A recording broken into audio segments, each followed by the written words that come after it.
Hi friends, சுட்டு மிலி சுடரே இனி வரப்போகிற எபிசோட்ஸ்க்கான ப்ரோமோ தான் இந்த வீடியோவில் பார்க்க போகிறோம். வாங்க ஃப்ரெண்ட்ஸ் பார்க்கலாம்.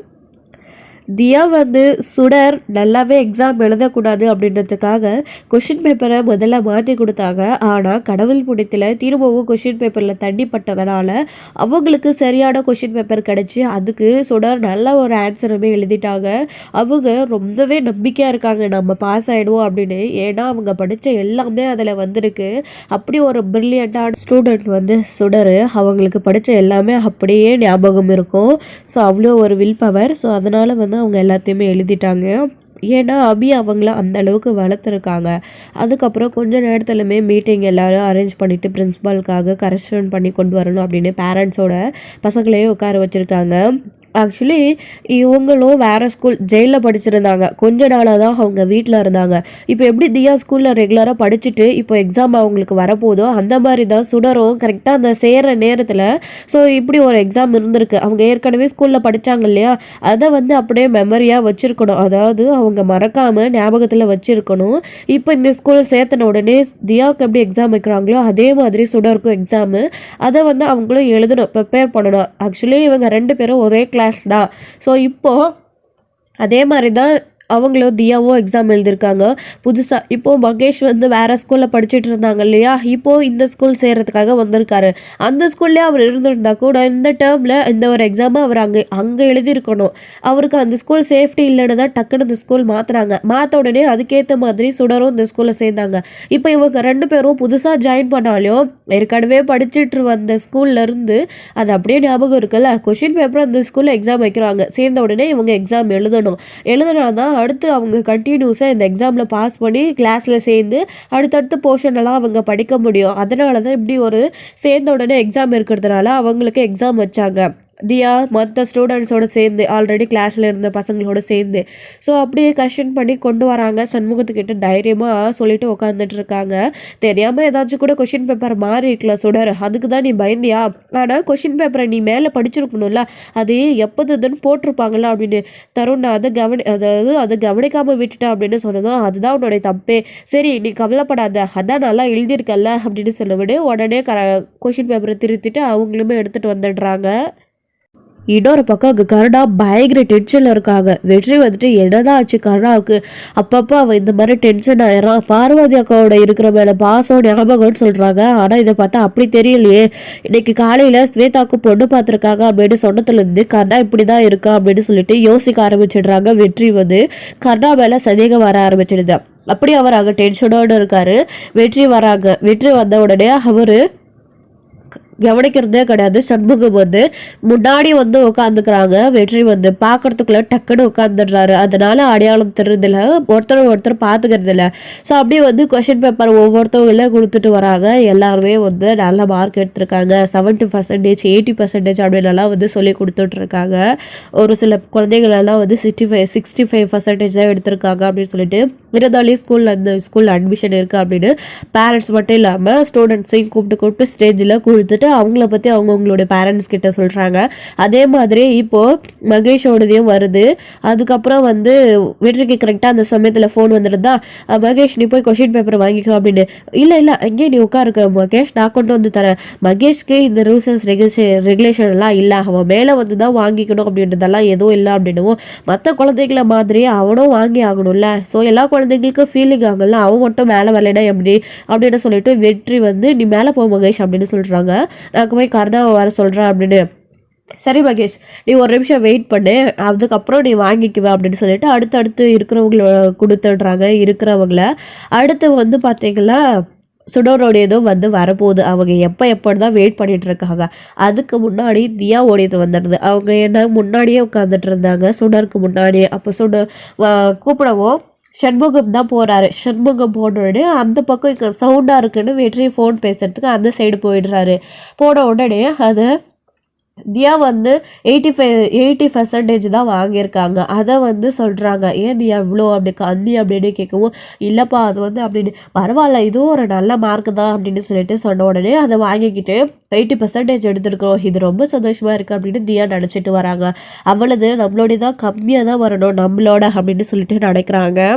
அதுக்கு தான் கொஷின் பேப்பரை மாற்றி கொடுத்தோம், ஆனால் கடைசியில் இப்படி ஆயிடுச்சு அப்படின்னு சொல்லிட்டு தியா மனசுகளை நினச்சிட்டே இருக்காங்க. தியாவுக்கு பின்னாடி இன்னும் 2 பசங்க இருக்காங்க, அவங்கள வந்து சொல்லிட்டு இருக்காங்க.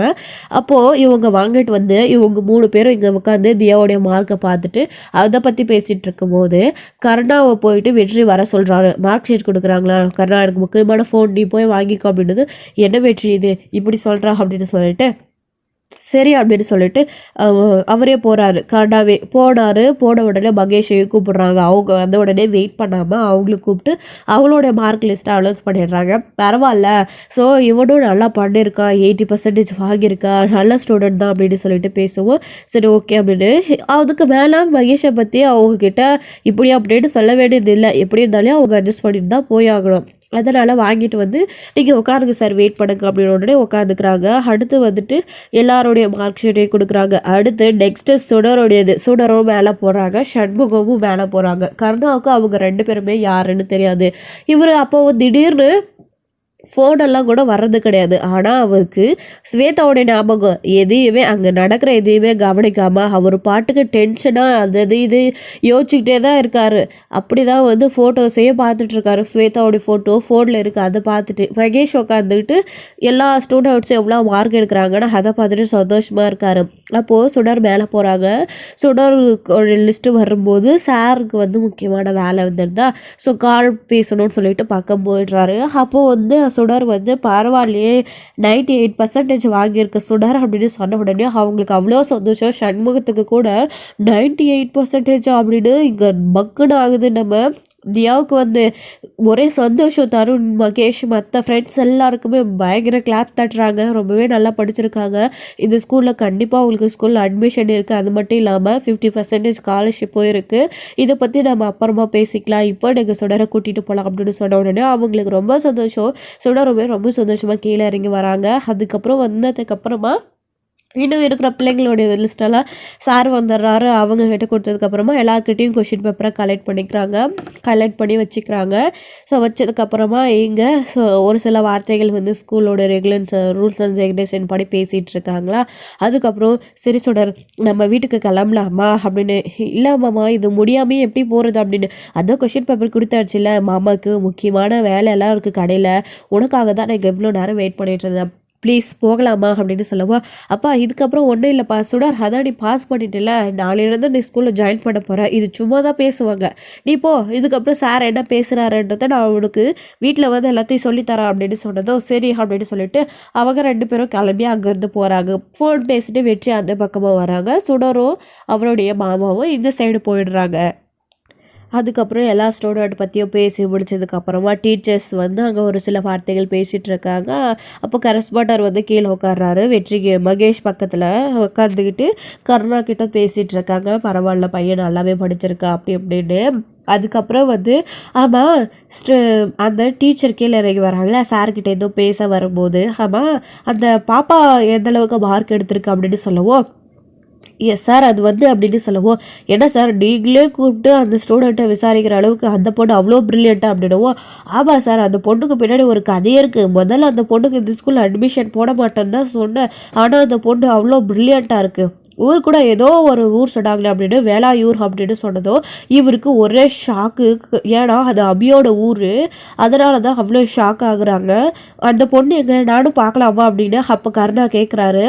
எங்கே மேடம் அந்த பொண்ணு எவ்வளோ மார்க் எடுத்திருக்கு அப்படின்னு உடனே, சார் அந்த பொண்ணு 98% மார்க் எடுத்திருக்கு, உண்மையிலே அந்த பொண்ணு நம்ம ஸ்கூலில் சேர நம்ம கொடுத்து வச்சிருக்கணும், அடுத்தடுத்த எக்ஸாம்லேயும் சரி நம்ம ஸ்கூலுக்கு பெருமை சேர்க்கறதுலையும் சரி சுடர் நல்ல விதத்தில் படிப்பா அப்படின்னு சொன்ன உடனே சரி நீங்கள் போய் அவங்கள கூட்டிகிட்டு வாங்க அப்படின்னு சொன்னது. சுடரை எல்லா இடத்துலையும் தேடுறாங்க. ஆக்சுவலி ஃபங்க்ஷன் வந்து முடிஞ்சதுனால ஒரு சில பேரண்ட்ஸ் வந்து அவங்களுடைய கூட்டிகிட்டு கிளம்பிட்டாங்க. அப்போ சுடரை தேடி போகிறாங்க. சுடரோ கேட் வாசல் தாண்டி போயிடுறாங்க, கூப்பிட்டுட்டு கிளம்பி போயிடுறாங்க. அவங்களுமே எல்லா இடத்துலையும் தேடி பார்க்குறாங்க, கிடைக்கிறது. கடைசியாக தியா தருணுடைய பேரண்ட்ஸ் தானே கூட்டிகிட்டு வந்தாங்க அப்படின்னு அவங்க கிட்ட போய் கேட்கவும், என் அப்பா சுடரை கூட்டிகிட்டு கிளம்பிட்டாங்க அப்படின்னு சொன்னது. ஓ அப்படியா, சரி அப்படின்னு சொல்லிட்டு சார்கிட்ட வந்து சொல்லலான்னு வராங்க. சார் சாரி சார், சுடர் எங்கே இல்லை, அவங்க கூட்டிகிட்டு வீட்டுக்கு கிளம்பிட்டாங்களா சார், ஃபங்க்ஷன் முடிஞ்சிடுச்சு உடனே அப்படின்னு சொல்லவோ, ஓ அப்படியா அப்படின்னு சொல்லிட்டு, சே அந்த பொண்ணு யாருன்னு பார்க்க முடியாமல் போயிடுச்சு அப்படின்னு சொல்லவோ, அப்போ தான் மகேஷ் சொல்கிறாங்க, அப்பா என்னப்பா உங்களுக்கு தெரியலையா, அன்னைக்கு நீங்கள் ஃபங்க்ஷனில் வின் பண்ணாங்க அப்படின்னு சொல்லிட்டு கோல்டு காயின் கொடுத்தீங்கல்ல, அவள் தான் இப்போ சுடர், அவள் தான் அப்படின்னு சொல்கிறாங்க. மகேஷ் வந்து, ஓ அப்படியா, ஆனால் நான் சரியாக கவனிக்கல அப்படின்னு சொல்லிட்டு கர்ணா சொல்கிறாரு. பரவாயில்லப்பா, இனி சுடர் இந்த ஸ்கூலில் தானே படிக்க போகிறா, நீங்கள் அடிக்கடிக்கு என்னை ட்ராப் பண்ண வருவீங்களா, அப்போ நான் சுடரை உங்களுக்கு இன்ட்ரடியூஸ் பண்ணி வைக்கிறேன் அப்படின்னு சொன்னதும், சரி மகேஷ் அப்படின்னு சொல்கிறாங்க. சாரி சார் அப்படின்னு. பரவாயில்ல, அதுக்கு நீங்கள் என்ன பண்ணுவீங்க, அந்த பொண்ணு இங்கே வரும்போது நான் அவங்கள பார்த்துக்கிறேன் அப்படின்னு சொல்லிட்டு கர்ணாவும் அங்கேருந்து கிளம்பிடுறாங்க. கர்ணாலாம் பார்க்க போகிறதில்ல. கர்ணாவுக்கு சுடரை சரியான ஞாபகம் இல்லை, சுடரும் அங்கே இல்லை. அதே சமயத்தில் தப்பிச்சிட்டாங்க அவங்க. வெற்றி வந்து என்ன முடிஞ்சிச்சா கர்ணா, கிளம்பலாமா, அங்கே வீட்டிலேருந்து ஃபோன் அப்படின்னு உடனே சரி கிளம்பலாம் அப்படின்னு சொல்லிட்டு, என்னது இது, நம்ம அவ்வளோ தடுக்க சொல்லியோ யாருமே எதுவும் செய்யலையா, அதாவது மாப்பிள்ளை வீட்டிலேருந்து பார்க்க வந்திருக்காங்களா அப்படின்னு சொல்லிட்டு ஒரு டென்ஷனாக போயிட்டுருக்காரு. வெற்றி வண்டி ஓட்டிட்டு இதெல்லாம் கவனிச்சிக்கிட்டே தான் போயிட்டுருக்காரு. அதுக்கப்புறம் ஸ்வேதாவை பொண்ணு பார்க்க இன்றைக்கி வந்திருக்காங்களா அப்படின்னு மகேஷ் ஒரு பக்கம் ஜாலியாக இருக்காங்க. மகேஷ் அப்படி சொல்கிறத நினச்சி கர்ணாவுக்கு கோபம் வருது. அதையும் பார்த்துட்டு தான் வராங்க வெற்றி வந்துட்டு. ஸோ அப்படி வந்து போய் நின்ன உடனே வேகமாக போயிட்டு ஸ்வேதாவா அப்படின்னு கட்டி பிடிச்சிக்கிறாங்க. மாப்பிள்ளை வீட்டிலேருந்து அங்கே எல்லாரும் வந்து உட்காந்துட்டு இருக்காங்க. வெற்றியும் போயிட்டு அங்கே தூரமாகவே நின்றுக்கிறாரு. அப்போ தான் இவர் தான் எங்களுடைய மூத்த மாப்பிள்ளை அப்படின்னு சொல்லிட்டு கர்ணாவை கூப்பிட்டு அவங்களுடைய அம்மா எல்லாருக்கிட்டையும் சொல்லிட்டு இருக்க, ஓஹோ சாரை தெரியாதா அப்படி இப்படிலாம் வந்து பேசிகிட்டு இருக்கும்போது, இவன் தான் நான் மாப்பிள்ளை, இவன் ஸ்வேதாவுக்கு எந்த விதத்தில் சரியாக இருக்கா அப்படி இப்படின்னு அவர் மனசுக்குள்ளே நினச்சிட்டு கோவத்தோடு இருக்கார். அப்படியே டென்ஷன் எடுத்து கை காலெல்லாம் பேசுகிறாரு. இதெல்லாம் பார்க்கும்போது வெற்றிக்கு புரிஞ்சிருது, ஸ்வேதாவுக்கு கல்யாணம் பண்ணி வைக்கிறதுல கர்ணாவுக்கு விருப்பம் இல்லை போல இருக்குது. ஆனால் கர்ணா ஏன் இப்படி நடந்துக்கணும், அவங்களுக்கு கல்யாணம் பண்ணி வைக்கணும்னு அவங்களுடைய அம்மா நினைக்கிறாங்க. இப்படியே மகேஷ் கூடவே இருந்துட முடியாதுல்ல, இவருக்கு ஏன் கோவம் வருது அப்படின்னு கர்ணா மேலே சந்தேகம் வந்துடுது. எதுக்கு இப்படி கர்ணா நடந்துக்கிறாங்க அப்படின்றதையும் வெற்றியை நல்லாவே புரிஞ்சுக்கிறாரு. அப்போது நாம் தான் அவசரப்பட்டோமா கர்ணா விஷயத்தில், ஒருவேளை கர்ணா தப்பானவோனா அபி மேலே எந்த தப்பு இருக்காது அப்படின்னு அப்போ தான் அபியோட ஞாபகம் வெற்றிக்கு வருது. யோசிச்சும் பார்க்குறாரு. ஒரு கட்டத்தில் இல்லை அப்படி எதுவும் இருக்காது, வேறு ஏதாச்சும் டென்ஷன் இருக்கும், நம்மக்கிட்ட சொல்லாமல் கர்ணா மறைப்பாரா அப்படின்னு சொல்லிட்டு அதை பற்றியும் யோசிக்கிறாங்க. அதுக்கப்புறம் பொண்ணு வீட்டில் பார்த்து ஸ்வேதாக்கு நிச்சயம் பண்ணிடுறாங்க. தாம்பூலத்தட்டு மாற்றிக்கிறாங்க. கூடிய சீக்கிரம் கல்யாணம் வச்சுக்கலாம் அப்படின்னு எல்லாம் பேசுகிறாங்க. நிச்சயம் நடக்கட்டும், ஆனால் கல்யாணம் நடக்காது அப்படின்ற மாதிரி அவ்வளோ கோவத்தோடு இருக்காங்க. அப்போ தான் அவங்களுடைய அம்மாவும் பார்த்துட்டு, என்ன மாப்பிள்ள எதுவுமே பேசாமல் அமைதியாக இருக்கீங்க அப்படின்னு, அதான் நீங்களாம் முடிவு பண்ணிட்டீங்களே, இதுக்கப்புறம் நான் முடிவு பண்ண என்ன இருக்குது அப்படின்ற மாதிரி கர்ணா பேசுகிறாரு. இது எல்லாமே இன்னும் சந்தேகத்தை அதிகப்படுத்துது வெற்றிக்கு. அதுக்கப்புறம் வந்து, என்ன மாமா உங்களுக்கு பிடிச்சிருக்கா அப்படின்னு சொல்லிட்டு ஒரு வார்த்தை ஸ்வேதா கேட்குறாங்க. இந்த கேட்ட உடனே இவருக்கு என்ன பதில் சொல்லுறது தெரியல. நான் வேண்டாண்ட உடனே அப்படியே கல்யாணம் பண்ணிக்காமல் போயிடுவியாடி அப்படின்னு நினைக்கிறாங்க. அப்போ தான் வந்து, என்னப்பாப்பா அமைதியாகவே இருக்கீங்க அப்படின்னு, அப்பா ஏதாச்சும் சொல்லுங்கப்பா, எனக்கு இந்த அங்கிளை ரொம்ப பிடிச்சிருக்கு, ஸ்வேதாவை இவங்க கல்யாணம் பண்ணிக்கிட்டா எனக்கு நல்லா இருக்கும் அப்படின்னு மகேஷ் கேட்கவும், சரி மகேஷ் அதான் நீயே சொல்லிட்டல அப்படின்னு குழந்தை சாக்கில் பேசிடுறாரு. காரணம் வந்துட்டு அவர் வாயில் எதுவுமே சொல்கிறது கிடையாது. அதுக்கப்புறம் ஸ்வேதாவுமே சரி அப்படின்னு சொல்லிட்டு அவங்க கிளம்பி போயிடுறாங்க. இன்னொரு பக்கம் இங்கே ஸ்கூல் முடிச்சுட்டு தியா தருண் வீட்டுக்கு வராங்க. அவருடைய மாமாவும் வேலையை முடிச்சுட்டு வீட்டுக்கு வந்துட்டுருக்காங்க. சுடரும் அவங்களுடைய மாமா கூட இருந்துட்டு வீட்டுக்கு வந்துட்டுருக்காங்க. அப்போ நாங்களே எழுந்து நானும் ஸ்கூல் போகிறேன் மாமா அப்படின்னு ரொம்பவே சந்தோஷமாக பேசிட்டு வந்துட்டுருக்காங்க. ஆமாம் நான் உனக்கு யூனிஃபார்ம் தைச்சி தந்துடுவேன், சீக்கிரமா நீ யூனிஃபார்ம் நீயும் போட்டுப்பா அப்படின்னு சொல்லிட்டு ரொம்பவே சந்தோஷப்படுறாங்க. மாமா எனக்கு இன்னொரு விஷயம், நாளைக்கே எனக்கு யூனிஃபார்ம் தைச்சி தரீங்களா, நான் ஃபஸ்ட் டே யூனிஃபார்ம் போட்டுட்டு போகணுன்னு ரொம்ப ஆசையாக இருக்கு மாமா அப்படின்னதும், சரி சொன்னார், எப்படி ஆச்சு, நான் வீட்டுக்கு போய் சாப்பிட்டுட்டு நான் தைச்சி கொடுத்துட்றேன் அப்படின்னு சொன்னதும் சரி அப்படின்னு சொல்லிட்டு போன உடனே சண்முகம் கை கால் அலுமிட்டு உட்காராரு. சார்லாம் ஒரு டீ கிடைக்குமா அப்படின்னு உடனே டீ போட்டு வந்து கொடுக்குறாங்க. அத்தை என்ன இன்னைக்கு நல்ல மார்க் எடுத்த தெரியுமா அப்படின்னு சொல்லிட்டு பேசிகிட்டு இருக்காங்க. என்ன இடி அப்படி என்ன படித்து கிழிச்சிட்டு இருந்திருப்பா, ஒரே நாளில் தியாவை விட மார்க் அதிகமாக எடுத்துகிட்டு இருப்பியா, தியாவே 80% எடுத்திருக்கா, அதை விட அதிகமாக எடுத்துகிட்டு இருப்பியா, அதெல்லாம் இருக்காது அப்படின்னு சொல்லவும், இல்லை அத்தை நான் 98% எடுத்திருக்கேன் அப்படின்றது அப்படியே சரளாவுக்கு ஷாக் ஆகிடுது. சுடர் சொல்கிறது உண்மைதான், அவள் அவ்வளோ நல்லா தான் படிச்சிருக்கா, தியாவை விட அதிகமாக தான் எடுத்திருக்கா, பொறாமையா இருக்கு நம்ம பொண்ணை விட அவள் அதிகமாக எடுத்துட்டாலே அப்படின்னு ஏக அப்படின்னு உடனே, ஆமாம் இப்போ ஏன் நீ அதிர்ச்சி ஆகுற, தியாவும் நல்லா படிச்சிருந்து அவ்வளோ மாதிரி மார்க் எடுத்திருப்பாள்ல, தியா படிக்காததுக்கு சுடர் என்ன பண்ணுவா, அவள் படிக்கிறா, அவன் நல்ல மார்க் எடுக்கிறா, யாரையும் காப்பி எடுத்து பிட் அடித்து எழுதலை அப்படின்னு சொல்லிட்டு சண்முகம் சொல்கிறாரு. உண்மையிலேயே சுடர் நல்லா படிக்கிற பொண்ணு, இவளுக்கு ஸ்கூலில் சேர்ந்து வாய்ப்பு கிடைக்கலன்னா எப்படி அப்படின்ற மாதிரி அவருடைய மாமா வந்து பேசிகிட்டு இருக்காங்க. ஆமாம், நீங்கள் வந்த உடனே இப்போ என்ன பண்ணுறீங்க, மிஷினில் உட்கார போகிறீங்க அப்படின்னு சரளா வந்து கேட்குறாங்க. ஆமாம் சுடர் நாளைக்கு முதல் நாள் ஸ்கூலுக்கு போகிறாள், அவளுக்கு யூனிஃபார்ம் போடணும் நாங்கள் சார், அதான் தைச்சி கொடுக்க போகிறோம் அப்படின்னு. ஏங்க இன்னைக்கு ஃபுல்லாக அங்கே கடையில் உட்காந்து ரெஸ்ட் எடுக்காமல் வேலையை செஞ்சுட்டு வந்தீங்க, இப்போது வந்த உடனே இவளுக்கு துணி தைக்க உட்காந்துடுறோமா, ஏன் உடனே யூனிஃபார்ம் போட்டுடணும்னு ஸ்கூலில் ஏதாச்சும் ரூல்ஸ் போட்டிருக்காங்களா என்ன? இல்லை ஒரு வாரம் கழிச்சு கூட யூனிஃபார்ம் போட்டுட்டு போகலாம், யூனிஃபார்ம் தைக்க வரைக்கும்னு சொல்கிறாங்கல்ல, அப்புறம் என்ன அதுவும் ஸ்கூல்ல இருந்து தானே யூனிஃபார்ம் கொடுப்பாங்க அப்படின்னுலாம் வந்து கேட்டுட்ருக்கவோ, அதெல்லாம் சுடருக்கு அப்போவே கொடுத்துட்டாங்க, ஆனால் அதை தைக்கணும்ல அப்படின்னு சொல்லிட்டு இருக்காங்க. அதுக்காக தான் தைக்கிறேன், சுடர் ஆசைப்படுறா விட அப்படின்னு. அதெல்லாம் ஒன்றும் தேவையில்லைங்க, அப்புறம் இங்கே வலிக்குது அங்கே வலிக்குதுன்னு சம்பாதிக்கிறது 500, செலவு பண்ணுறது 1000 இருக்கும் ஹாஸ்பிட்டலுக்கு, ஒன்றும் தேவையில்லை, எழுந்திரிச்சு வாங்க. மகாராணியும் ஒரு நாள் ஸ்கூலுக்கு யூனிஃபார்ம் போட்டுட்டு போலேன்னா ஒன்றும் 1000 போகிறதில்ல, நாளைக்கு தைச்சிக்கலாம் அப்படின்னு இவ சுடர் மேலே இருக்கிற கோவத்தில் தான் அப்படி எல்லாம் பேசுகிறா அப்படின்றது நல்லா புரியுது சண்முகத்துக்கு. யோசிக்கிறாரு. மாமா சரி விடுங்க மாமா, பரவாயில்ல, நான் பொறுமையாகவே தைச்சிக்கு யூனிஃபார்ம் போட்டுட்டு போகிறேன் அப்படின்னு சொல்கிறாங்க. சுடர் ரொம்ப ஆசைப்பட்டுட்டாலே அப்படின்னு சண்முகம் யோசிச்சுட்டு சரி முதல்ல அப்படியே அமைதியாக எழுந்திரிச்சு போயிடுறாரு. அதுக்கப்புறம் சரி குழந்தைங்களா வாங்க எல்லாரும் ஹோம்ஒர்க் பண்ணுங்க அப்படின்னு சொல்லிட்டு எல்லாருமே ஹோம்ஒர்க் பண்ணிட்டு இருக்காங்க. சுடர் இன்னைக்கு ஒரு நாளைக்கு தான், நாளையிலேருந்து நீயும் எங்கள் கூட வந்த உடனே ஹோம்ஒர்க் பண்ண வேண்டியதாக இருக்கும் அப்படின்னு.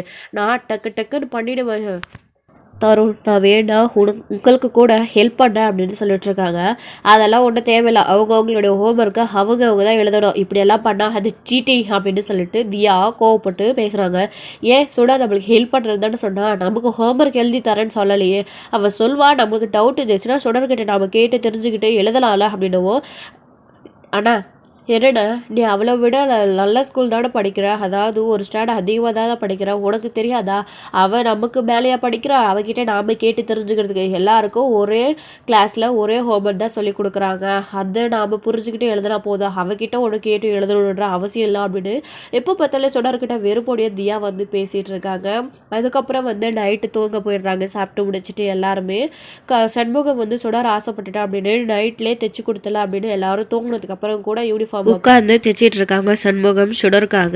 ஸோ நைட்டு தூங்கி எந்திரிச்சு காலையில் வந்து சுடர் வந்து யூனிஃபார்ம் தைச்சிருக்கிறத பார்த்தா ரொம்பவே சந்தோஷப்படுவாங்க. மாமா நமக்காக நைட்டு அவ்வளோ சொல்லியும் தைச்சி கொடுத்துருக்காங்க அப்படின்னு ரொம்பவே சந்தோஷப்படுவாங்க. அது மட்டும் இல்லாமல் இந்த விஷயம் சரளாவுக்கு தெரிஞ்சால் பயங்கரமாக கோவப்படுவாங்க. நம்ம அவ்வளோ சொல்லியும் தங்கச்சி மக மேலே அவ்வளோ பாசம் இருக்குது, தைச்சி கொடுத்துருக்காரு நைட்டெல்லாம் கண் விழிச்சா அப்படின்னு அவங்களுக்குமே கோவம் வரும். ஸோ என்ன நடக்க போகுது அப்படின்னு தான் வெயிட் பண்ணி பார்க்கலாம். தேங்க்யூ. இந்த வீடியோ உங்களுக்கு பிடிச்சிருந்தா லைக் பண்ணுங்கள், ஷேர் பண்ணுங்கள், கமெண்ட் பண்ணுங்கள்.